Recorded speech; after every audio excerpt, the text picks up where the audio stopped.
حسد سے دل اگر افسردہ ہے، گر میں تماشا ہو،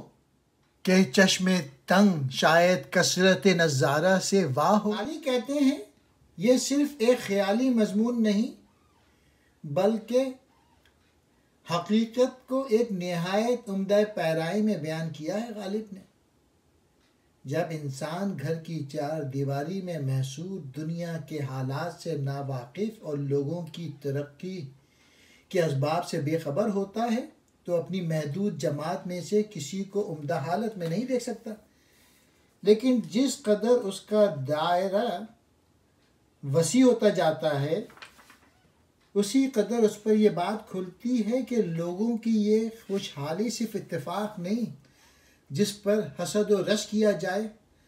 بلکہ ان کی محنت اور تدبیر کا نتیجہ ہے،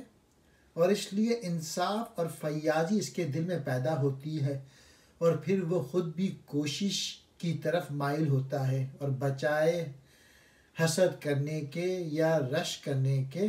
وہ پھر اپنے آپ کو ڈیولپ کرنے پہ توجہ کرتا ہے۔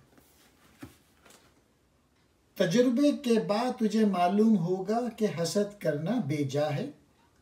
دنیا میں یہ تنگ نظری ختم کرو اور دیکھو وہ نظارہ جس کی وجہ سے کسی نے ترقی کی ہے۔